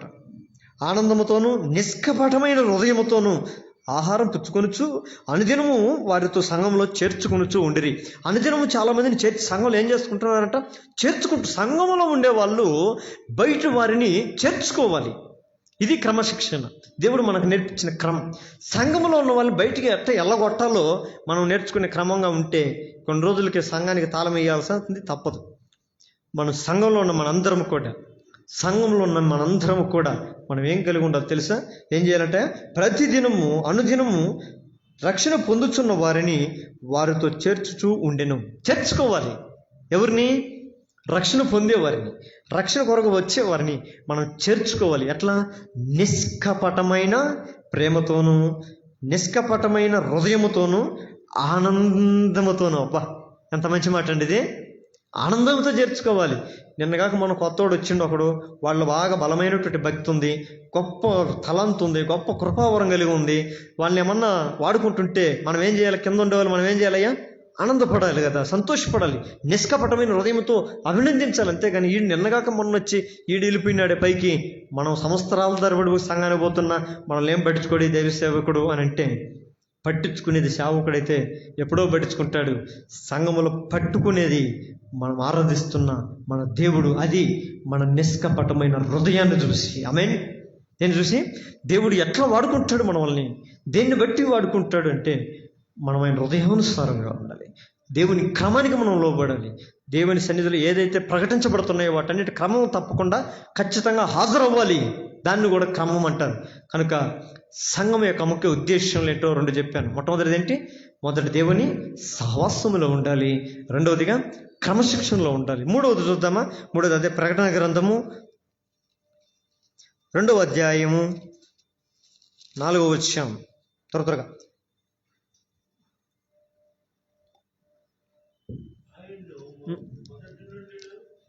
2వ అధ్యాయం 4వ వచనం చదివే. అయినను మొదట నీకుండిన ప్రేమను నీవు వదిలితివని నేను నీ మీద తప్పు ఒకటి మోపవలసి ఉన్నది. చాలు. మూడవదిగా సంఘం యొక్క ముఖ్య ఉద్దేశం దేవుణ్ణి ప్రేమించాలి. 3 విషయాలు నేను చెప్పాను. నా ప్రియమైన దేవుని విశ్వాసులారా, సంఘానికి సంవత్సరాల తరబడి వెళుతుండేది కాదు. సంఘము నీవే. మరి నీ పట్ల దేవుని యొక్క ముఖ్య ఉద్దేశం ఏంటి అనేది ఈ రాత్రి నువ్వు తెలుసుకోవాలి. నెంబర్ 1, దేవుని సహవాసం. నువ్వు మొదటగా సహవాసంలో నువ్వు ఉండాలి. కనుక సంఘస్థులు, సంఘంలో ఎవరైతే ఉన్నారో, సంఘంలో ఎవరైతే వాడబడుతున్నారో వారితో నీ సహవాసము ఉండాలి. నెంబర్ 1. రెండోది ఏంటి? క్రమశిక్షణ కలిగి ఉండాలి. సంఘములో నువ్వు క్రమశిక్షణ కలిగి ఉండాలి, ఇతరులకు మాదిరికరంగా ఉండాలి. భక్త్ సింగ్ గారు ఎప్పుడు క్రమాన్నే ఎక్కువగా చూసేవాడు. ఆయన వాక్యం కాదు, ఇంకొకటి గమనించడు, కానీ క్రమశిక్షణ ఎక్కువగా చూస్తాడు ఆయన. పురుషులు పక్కన కూర్చోవాలి, స్త్రీలు పక్కన స్త్రీలు సైడ్ కూర్చోవాలి. స్త్రీలు ఏకమై కూర్చునేది కూడా ఆయన ఒప్పుకోడు. ఈరోజు కొన్ని సంఘాల్లో అంత మిమేకమైపోయి ఉంటారు. కుర్చీలు పడదవుతే అన్నిటిలో వాళ్ళు కూర్చొని ఉంటారు కదా. అట్లా కాదు. ప్రత్యేకించి ఒక క్రమం, ఒక విధానం, ఒక నియమం ఒక సంఘానికి ఉండాలి. దానినే క్రమశిక్షణ అంటారు. కనుక మందిరంలో క్రమశిక్షణ అంటే అన్నిటిలో పాల్పంపులు పొందుకోవటం, ప్రార్థించే దాంట్లో అయితేనేమి, గృహకుడికలు అయితేనేమి, సంఘ ప్రార్థన అయితేనేమి, ఏదో ఒక టైం మన అనుకూల సమయాన్ని చూసే కదా సంఘంలో వారకుడుగులు ప్రకటించేది. నైట్లలో ఎవరైనా పనిచేసే వాళ్ళు ఉన్నారా సంఘాలలో? డోంట్ వరీ, వాళ్ళు అలాంటి పనులు ఉంటే ధారాళంగా చేసుకోవచ్చు. అందరు పనులు ముగించుకొని మనం వస్తాం ఇంటికి. ఒక సమయం దేవుని కొరకు. యేసు ప్రభు శిష్యులతో ఒక మాట అన్నాడు. ఏమన్నాడు తెలుసా? నా కొరకు ఒక గడి అయినా మీరు మేలుకొని ఉండలేరా? ఏంది అసలు రిక్వెస్ట్గా మాటలేంటి? ఎవరు మూసుకొని మీరు ఎక్కడే కూర్చొని ఒక గడి నా కోసం ప్రార్థన లేకుండా శాస్త్రం మీరు అనొచ్చు కదా ఆయన అనలా. ఇంత దీనంగా నా కోసం ఒక్క గడి అయినా కూడా మేలుకొని ఉండలేరా అని అడుగుతాడు. దేవుని కొరకు ఒక గడియ, దేవుని ఆలయం కొరకు, దేవుని మందిర క్షేమం కొరకు 1 నిమిషం మనం కేటాయించలేమా? 1 గంట మనం కేటాయించలేమా కదా? ఆ రీతికి చేయటం అదే క్రమశిక్షణ. మూడోదిగా చూస్తే దేవుణ్ణి మనం ప్రేమించాలి. సంఘాన్ని మనం ఏం చేయాలి? ప్రేమించాలి. మొదటగా ఒకప్పుడు ప్రేమ భలే ఉంటుంది. మొదటి ప్రేమ బాగుంటుంది. మీ ప్రేమ గురించి మనం చెప్పుకుంటూ చాలా వస్తాయి. బయట ప్రేమలంతే, దేవుని ప్రేమలంతే. ఫస్ట్గా ప్రేమించే అమ్మాయిని ఎట్ట ప్రేమిస్తాడు? చాలా ప్రేమిస్తాడు. పెళ్ళైన తర్వాత పొలు రాలగొడతాడు. ప్రేమ బాగా ఉంటుంది. ఎప్పుడు అది ఫస్ట్ పొందుకునేంత వరకు. పొందుకున్న తర్వాత తెలుసు. పొందుకున్న తర్వాత ఆ ప్రేమ రుచి చూసిన తర్వాత అప్పుడేమవుతుంది? ఎక్కసం అవుతుంది. కానీ దేవుని ప్రేమ అలాంటిది కాదు. మన దేవుని ప్రేమ అగాపే ప్రేమ, శాశ్వత ప్రేమ, నిన్న నేడు ఏకరీతిగా ఉండే ప్రేమ, మరణం కంటే బలమైనటువంటి ప్రేమ. ఇంత ప్రేమతో దేవుడు మనం ప్రేమిస్తే, దేవుని ప్రేమించే మన ప్రేమ కొలతలు ఎంత ఉంది? మన ప్రేమను దేవుడు కొలతేస్తే ఎంత ఉంటుంది? ఉంటుందే? కొలత కూడా అవసరం లేదా? ఒక్క మాటలో చెప్పేస్తాడు దేవుడు, నీకు లేదు అంటాడు. నా పిల్లలారా, ఎంత బాధాకరం. నువ్వు ఎట్టి కొలతలతో కొలుస్తావో అట్టి కొలతలతో దేవుడు నిన్ను కూడా కొలుస్తాడు. నువ్వు దేవుణ్ణి ఎట్టి ప్రేమతో నువ్వు ప్రేమిస్తున్నావు. దేవుని సంఘాన్ని ఎట్టి ప్రేమతో నువ్వు ప్రేమిస్తున్నావు. ప్రేమించేవాడుగా ఉండాలి. సంఘంలో నువ్వు ఇతరులను ప్రేమించేవాడిగా ఉండాలి. అందరినీ ప్రేమించేవాడిగా ఉండాలి. అందరితో బాగుండాలి. గ్రూపులు కట్టకూడదు. కొరాహు గ్రూపులు కట్టినట్టుగా సంఘంలో గ్రూపులు అందరినీ ప్రేమించి అందరినీ మంచి మనసుతో చూడాలి. అందుకని దేవుడు అంటున్నాడు, సంఘం యొక్క ముఖ్య ఉద్దేశం ఏంటి అంటే దేవుని ప్రేమించేవారై ఉండాలి. సంఘంలో మనందరం కూడా ఎట్లా ఉండాలి? దేవుని ప్రేమ అంటే ఏంటో మనం లోకానికి చూపించే వారంగా ఉండాలి. ద్వేషించడం మనకు బాగా తెలుసు, కోపపడడం మనకు బాగా తెలుసు, అసహించుకోవడం మనకు బాగా తెలుసు, విసర్జించడం మనకు బాగా తెలుసు. మనిషిని ఎట్లా ఈ రోజుల్లో కొంతమంది అయితే లోపల ఉండే విషయాన్ని ఎక్కడ చూపిస్తారంట? వాట్సాప్ స్టేటస్లలో పడుతుంటాయి. ఇంక ఎదురుగా చెప్పుకోలేని కొంతమంది చూస్తే చాలు వాట్సాప్ స్టేటస్లలో బలగానే పడితే హైలైట్గా వేసేస్తారు. అర్థమైపోతుంది వాళ్ళ హృదయంలో ఎంత విషం ఉంది, ఎంత దరిద్రత నిండుకొని ఉంది. స్టేటస్ ద్వారా ఏదన్నా మంచి చెప్తా సమాజానికి అనేది ఉండదు. ఎవరిదో మైండ్లో పెట్టుకొని వాళ్ళకు తగలాలి పోయి ఇది ఊరికే నన్ను బాధ పెట్టిన వాళ్ళకి, నన్ను ఇబ్బంది పెట్టిన వాళ్ళకి పోయి వాళ్ళకి తగలాలా అని చెప్పి స్టేటస్ పెడతారు వాట్సాప్లో. వాడు పోయి దాన్ని చదివి ఇది నా కోసమే అని అనుకోవాలా. ఎంత దరిద్రమైన భక్తి జీవితాలు, ఎంత చండాలమైనటువంటి విశ్వాసాలు. దేవుని ప్రేమ ఎక్కడుంది? దేవుణ్ణి ప్రేమించాలి మనం. దేవుణ్ణి ప్రేమిస్తున్నానని చెప్పి సహోదరుని ద్వేషించేవాడు ఎప్పటికీ కూడా నిత్య నరకాగ్నికి పాత్రుడని ఉంది బైబిల్లో. మన సాటి సహోదరుని ప్రేమించలేని వాడు దేవుణ్ణి కూడా ప్రేమించ. ఇదిగో ప్రేమ ఎక్కడి నుంచి పుట్టద్ది? అన్నం చూస్తే పుట్టద్దా? అమ్మాయిని చూస్తే పుట్టద్దా? డబ్బును చూస్తే పుట్టుతుందా? కాదు. బైబిల్ ఒకే మాట, ప్రేమ దేవుని నుండే పుడుతుంది. ఆమేన్. ఎక్కడి నుంచి పుట్టద్దట ప్రేమ? దేవుళ్ళలోంచి పుట్టద్ది. అది కలర్ చూడదు, అది ఇంకా అందం, వైట్ చూడదు, బ్లాక్ చూడదు, రెడ్ చూడదు, జుట్టు పొడుగు చూడదు, ఏమి చూడదు, లావు చూడదు, సన్నం చూడదు. ఆ ప్రేమ దేవుని నుంచి పుడుతుంది. అది పవిత్రమైన ప్రేమ. ఆమేన్. ఆ ప్రేమతో మనం ఉండాలి. దేవుని సంఘములో అంటే ప్రేమ కలిగిన వారు మనం ఉండాలి. మన ప్రేమ చేత మనం అనేకులను మనం ఆకర్షించాలి. మన మాటలో ప్రేమ ఉండాలి, మన ఆలోచనలో ప్రేమ ఉండాలి, మనం చూపించే క్రియలో ప్రేమ ఉండాలి.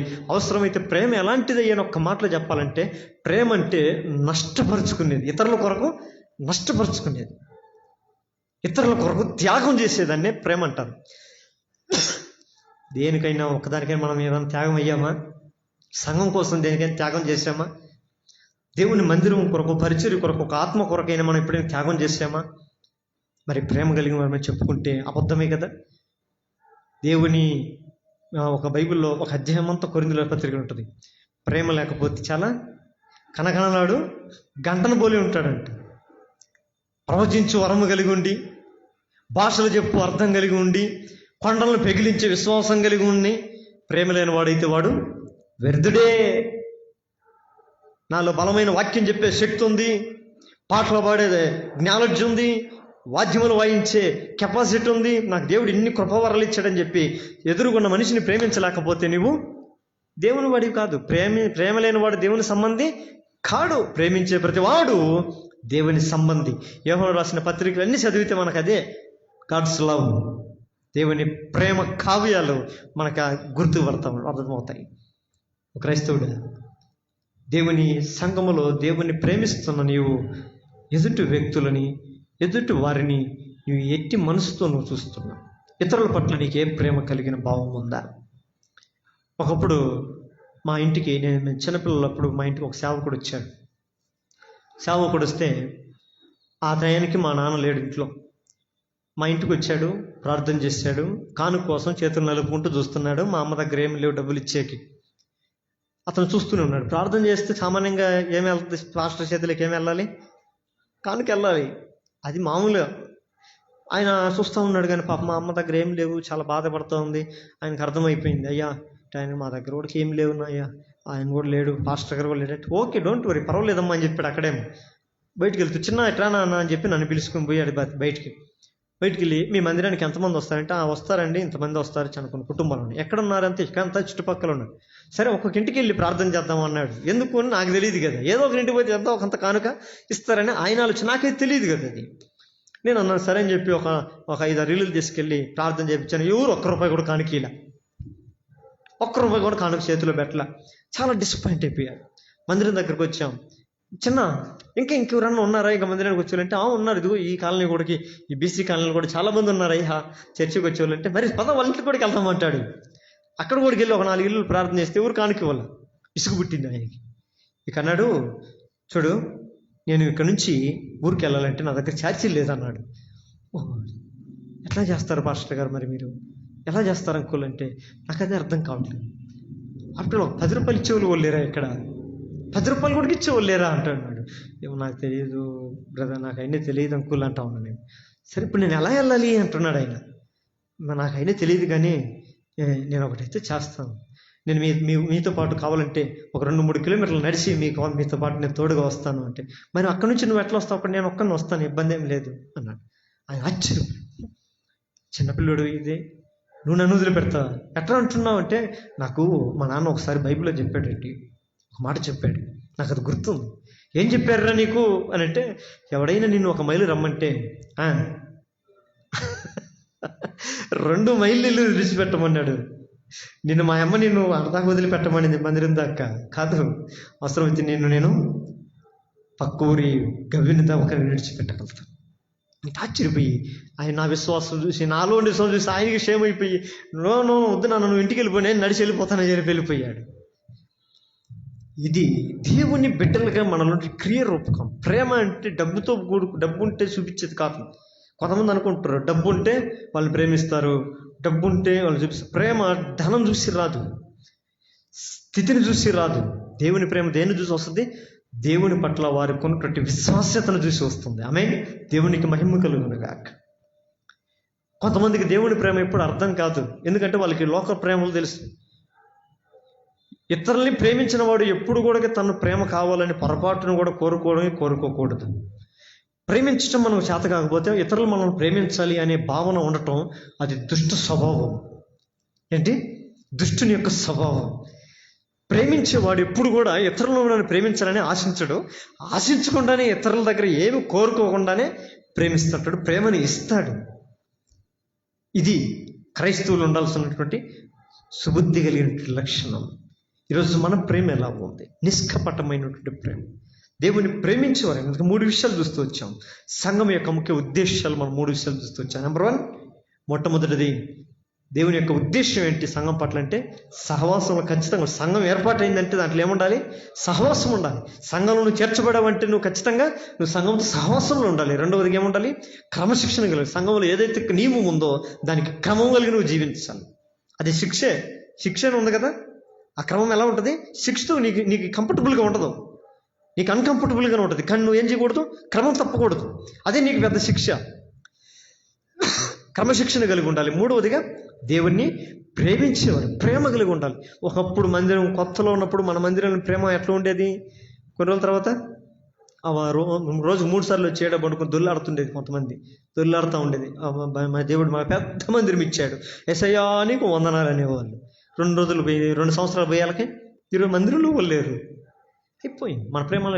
మొదటకున్న ప్రేమను నీవు విడిచిపెడితే అది కూడా ఒక నేరం. చదువు ఆ మాట ఎంత బాగా అంటున్నాడు. ఇదిగో మొదట నీవు ఉన్న ప్రేమను విడిచితివని నేరం ఒకటి నేను నీ మీద మోపవలసి ఉన్నది. దేవుణ్ణి నువ్వు ఎట్టి ప్రేమతో ప్రేమిస్తున్నావో, దేవుని సంఘాన్ని నువ్వు ఎట్టి ప్రేమతో ప్రేమిస్తున్నావో, ఆ ప్రేమ నీలో రోజు రోజుకు అధికమవ్వలే కానీ రోజు రోజుకి తగ్గిపోకూడదు.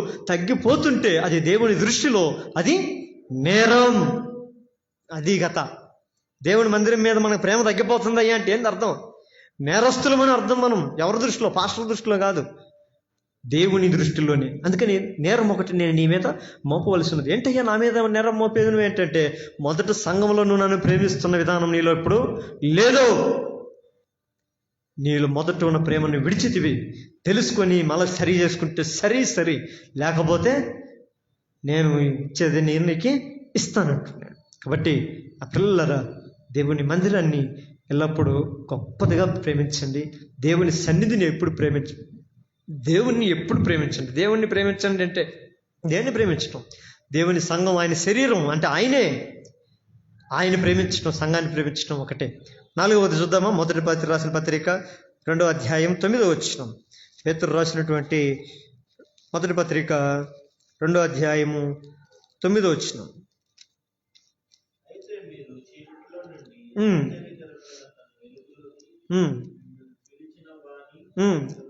గుణాతిశయం ప్రచురం చేయ నిమిత్తము ఏర్పరచబడిన వంశమును, రాజులైన యాజక సమూహమును, పరిశుద్ధ జనమును. ఈ మాట ఏం మాట అంటే ఒకసారి గట్టిగా చదువు. దేవుని సొత్తైన ప్రజలు. ఏంటి? నీ తొత్తులేం కాదంటారు కొంతమంది. అవుతాయి నీ తొత్తు అనుకున్నావా అంట. తొత్తు అంటే ఏంటి? సొత్తు అంటే ఏంటి? అంతే, నాది అనేది సొత్తు, నా సొత్తు, నా స్వాస్థ్యం అంటాం కదా.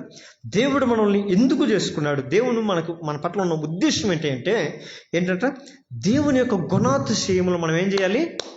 ప్రచురపరచాలి. ఇప్పుడు దేవుని గుణాలు ఎలా ఉంటాయి అని బయట చెప్పాలంటే ఏం చెప్తాం మనం?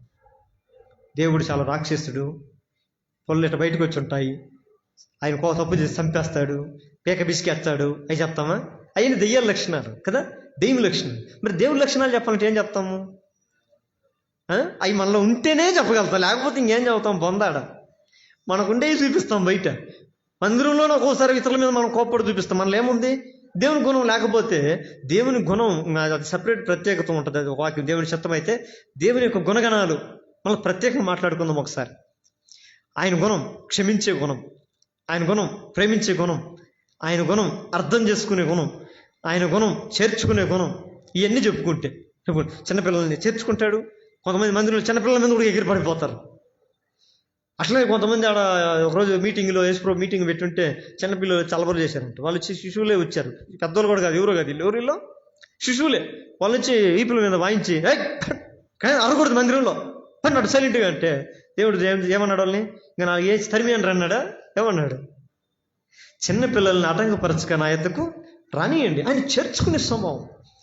ఇంకొక దిక్కు అంటాడు, యేసుప్రభు గాడిద మీద ఊరేగుతూ పోతుంటే వీళ్ళంతా కేకలేస్తూ ఉంటారు. పక్కన ఉన్న శిష్యులకి కొంతమందికి వాళ్ళకి ఇరిటేట్ అయిపోతుంది.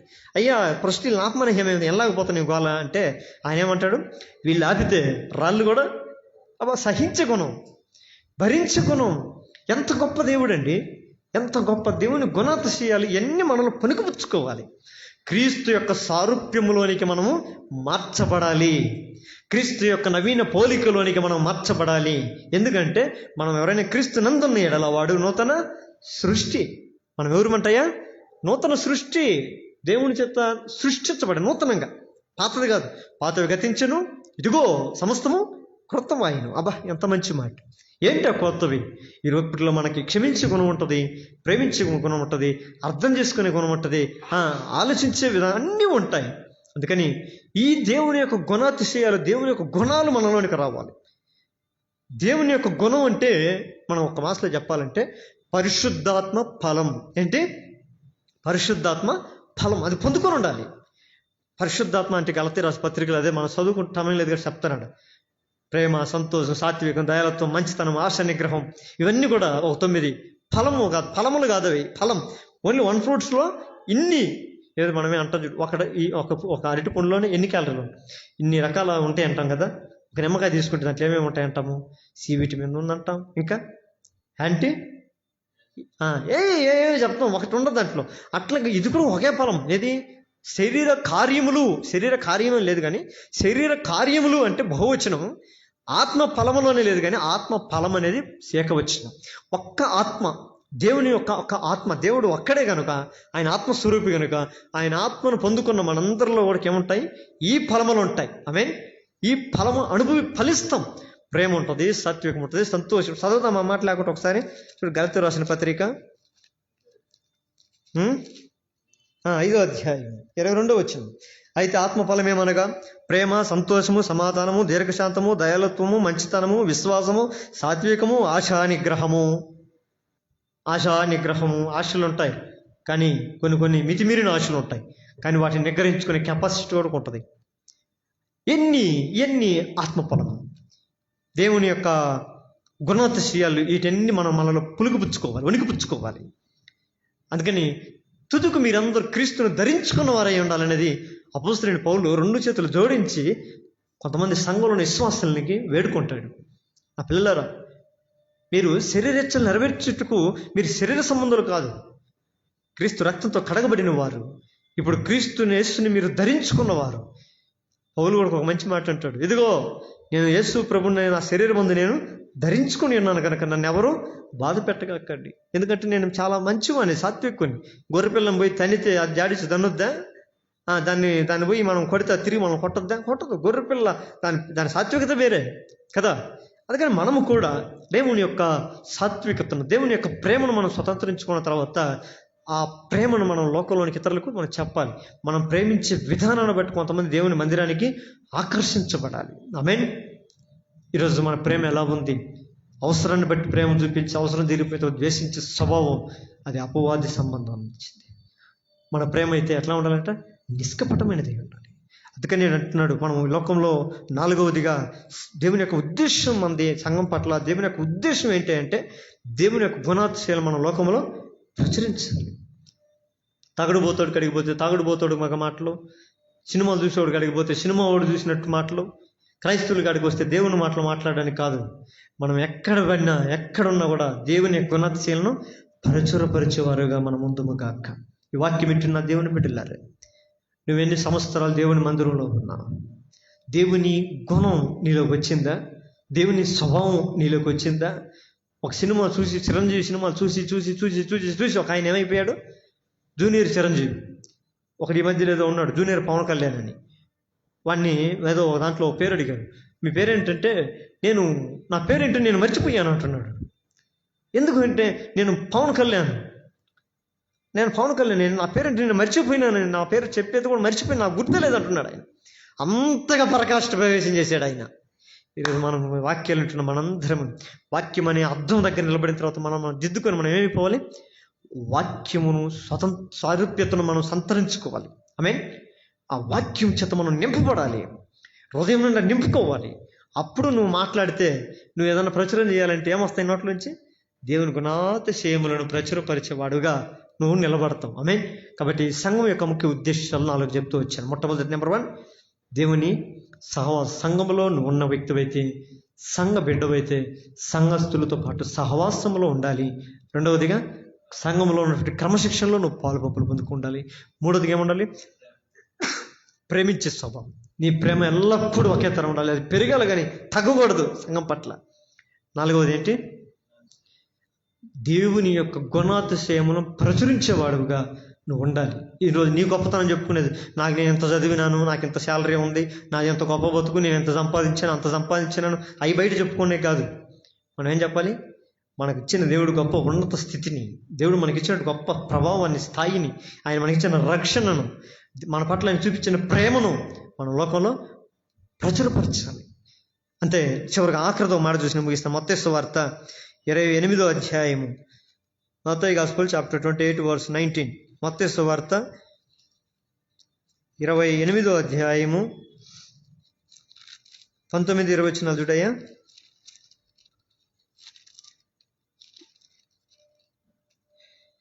కాబట్టి మీరు వెళ్ళి 19-20 చదువు.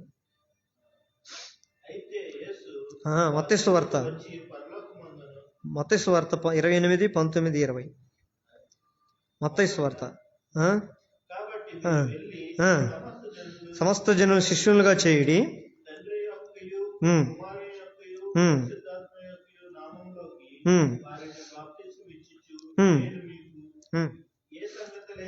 ఆజ్ఞాపించి తినో,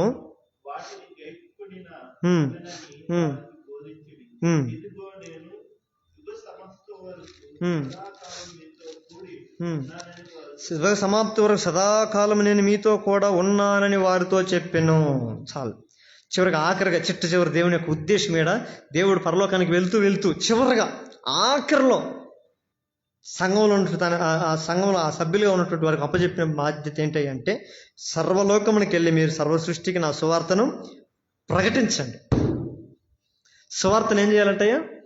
ప్రకటించండి. అందుకని మనం ప్రార్థన చేస్తాం కదా, ప్రభా సంఘంలో సువార్థికులను దయచేయండి, ఆత్మల భారం కలిగిన వారిని దయచేయండి, సువార్త ప్రకటించమని దయచేయండి అంటాం కదా. ఈ సువార్థికులు పని చేయటము దేవుని ఇచ్చిన భాగ్యం. కాపరులుగాను సువార్థికులుగా గాను దేవుడు రకరకాలుగా మనుషులను విభజించుకుంటాడు. కానీ మన సంఘంలో సువార్థికులు ఉండటం చాలా అవసరం. ఏ సంఘానికి సువార్థికులు లేరో ఆ సంఘంలో ఆత్మల కొరత కొట్టినట్టు కనపడుతుంది. అయితే సువార్త ఎవరు ప్రకటిస్తారు? దానికి ప్రశ్న, దానికి సమాధానం కూడా ఏడే చెప్తున్నాడు ఆయన. ఎవరు?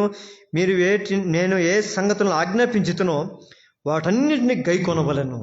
అబ్బా, దేవుడు మనకి ఏదైతే చెబుతున్నాడో వాటిని గైకునే ప్రతి ఒక్క వ్యక్తి కూడా ఖచ్చితంగా బయట లోకంలో ఏం చేస్తాడు? సువార్త ప్రకటిస్తాడు. దేవుని వాక్యం గైకొనని వాడు ఎప్పటికీ సువార్త చేయలేడు. సువార్త ఎవరు చేస్తారయ్యా అంటే దేవుని ఆజ్ఞను గైకునేవారు. ఎందుకని అంటున్నాడు, మీకు ఏ సంగతులు ఆజ్ఞాపించుతునో వాటన్నిటినీ గైకొనవల్లని. మనం వినే కాడ ఆగిపోయి ఉన్నాం చాలామంది. ఈరోజు సంఘంలో చాలామంది వింటారు, ఆదివారం వచ్చినాం, ఈరోజు దేవుడు మంచి వాక్యం అంతా మాట్లాడాడు, దేవునికి వందనాలు స్తోత్రాలని చెప్పి విని వెళ్ళిపోతున్నారు. కానీ ఇక్కడ దేవుడు ఏం చెప్పాడు? గైకొనాలని చెప్పమంటున్నాడు. మీరు ఏది వింటున్నారో వాటిని గైకొనాలి. గుణాతిశయమును ప్రచురించండి అయ్యా అంటే బయటకు పోతే మనం ఏం చేయాలి? దేవుని యొక్క గుణాతిశయం చెప్పాలి. అని మీరు మతం మారండి అయ్యా, మీ ఫోటోలు తీసి దెబ్బలేయండి అయ్యా అని చెప్పి సంతర పట్టుకొని అయ్యగా చెప్పమని దేవుడే చెప్పాడా? అది కాదు. దేవుని యొక్క ప్రేమ, క్రీస్తులో ఉన్న యొక్క మాధుర్యాన్ని వాళ్ళకి తెలియచేయి. దేవుని స్వభావాలకు తెలియజేయి. అది చేయాలంటే మొదట మనలో ఉండాలి. రెండోది ఏంటంటున్నాడు? సువార్తను ప్రకటించాలి. అంటే మంచి వార్త. క్రీస్తుకు మనమే మంచి వార్త పత్రికలుగా ప్రభు మనం మార్చను కాక. కానీ ఆ రీతి సువార్త మనం లోకంలో ప్రకటించాలని అంటే ఏం చేయాలి? దేవుని వాక్యమును మన సంఘంలో గైకొని, ఎవరైతే దేవుని వాక్యాన్ని గైకుంటారో శిశువులు ఆ మాటలు గైకొని వారు యూదయ, గలిలయ, సమరయ ప్రాంతములంతట చెదిరి భూ దిగంతముల వరకు వాళ్ళు ఏమయ్యారు? దేవుని కొరకు సాక్షులుగా స్వార్థను ప్రకటించారు. మరి సంఘంలో నీవు ఏ ఒక్క వ్యక్తికైనా స్వార్థను ప్రకటించి సంఘంలోనికి తీసుకొచ్చి, ఇదిగో నా స్వార్థ వలన ప్రభువు నేను ఆజ్ఞలు గైకొని వలన, నేను ఆయన మాటలు గైకొని ఆయన చెప్పిన మాటలను బట్టి నేను ఒక స్వార్థ చేసి, ఇదిగో ఒక ఆత్మ నేను దేవుని ఆలయంలోనికి నేను నడిపించానని సగర్వంగా మన గుండె మీద మనం చేసుకొని చెప్పగలమా? చెప్పగలిగినటువంటి సామర్థ్యత నీలో ఉందా? అయితే ఈ రాత్రి తీర్మానం చేసుకో. ఒకళ్ళ మీద కొంత ప్రార్థన చేసుకుందాం. సంఘం పట్ల దేవునికి ఒక ముఖ్య ఉద్దేశం. సంఘం వరకనే వచ్చేది, ఆషామాషిగా పెట్టేది కాదు. సంఘం ఏదో నలుగురు కూర్చొని పాటలు పాడుకొని 4 పాటలు పాడి 4 ఆరాధనలు చేసుకొని 4 మాటలను వెళ్ళిపోయేది కాదు. సంఘం పట్ల దేవునికి ఒక బలమైన ఉద్దేశం ఉంది. ఆయన ఉద్దేశాలు మనం నెరవేర్చేవారంగా ఉండాలి. నెరవేర్చాలి కూడా. ఏంటవి అంటే మొట్టమొదటిది, సంఘంలో ఉన్న మనందరము ఎల్లప్పుడూ దేవుని బిడ్డలతో, పరిశుద్ధులతో సహవాసంలో ఉండాలి. ఒకవేళ సహవాసం లోకంతో ఉంటే నువ్వు దేవునికి శత్రువు. ఎవడైనా నీ లోకంతో స్నేహం చేయకొని ఎడల వాడు దేవునికి శత్రువు అని ఉంటుంది వాక్యం. లోకముతో మనకు స్నేహం వద్దు. లోకంలోంచి దేవుడు మనల్ని ప్రత్యేకించుకున్నాడు, ఏర్పాటు చేసుకున్నాడు. తన కొరకు ఆయన రక్తమును ఇచ్చాడు. తన కొరకు మన ప్రాణమును పెట్టాడు. తన ప్రాణమును పెట్టి నిన్ను నన్ను ఆయన తన సంఘములోనికి, ఆయన సహవాసంలో తీసుకొచ్చుకున్నాడు. ఇక్కడున్న నీవు లోకంలో ఒకప్పుడు క్రమశిక్షణ లేని జీవితం జీవించావేమో. సంఘంలోనికి ఆయన నీ సహవాసంలో తీసుకొచ్చిన తర్వాత ఆయన ఎలా నడుచుకున్నాడో ఆ రీతిని నడుచుకోవాలి. నేను క్రీస్తును పోలి నడుచుకున్నట్లుగా మీరు నన్ను పోలి నడుచుకున్నాడని పౌలు ఏ రీతిగా చెప్పాడో, సంఘంలో వాక్యం వింటున్న మనందరం కూడా ఏం చేయాలి? సేవకులు ఏ నియమాలైతే ప్రకటిస్తున్నారో, సంఘ పెద్దలు దేవుని మందిరంలో ఏ నియమాలు ప్రకటిస్తున్నారో వాటన్నింటి క్రమ తప్పకుండా మనం శిక్ష అయినప్పటికీ కూడా వాటిలో క్రమశిక్షణ కలిగి మనం నడుచుకోవాలి. మూడవదిగా ప్రేమించాలి. దేవుని సంఘాన్ని ప్రేమించాలి. యెరూషలేమా, నిన్ను ప్రేమించేవారు వర్ధిల్లుతారు. నువ్వు దేవుని మందిరంలో వర్ధిల్లాలి. నువ్వు లోకంలో వర్ధిల్లాలనుకుంటే ఒకరోజు దాన్ని ఏం అనుభవించలేవు. నువ్వెంత లోకంలో కష్టపడి సంపాదించుకొని మూట కట్టుకొని నువ్వు మూల పెట్టుకున్న, బ్యాంకులో పెట్టుకున్నది దాన్ని అనుభవించలేవు. దానంతా నువ్వు ఒకరోజు విడిచిపెట్టి వెళ్ళిపోవాల్సిందే. కానీ దేవుని సన్నిధిని ప్రేమించు, దేవుని మందిరాన్ని ప్రేమించు, దేవుణ్ణి ప్రేమించు. నువ్వు వర్ధిల్లుతావు. ఎంత వర్ధిల్లుతావో తెలుసా?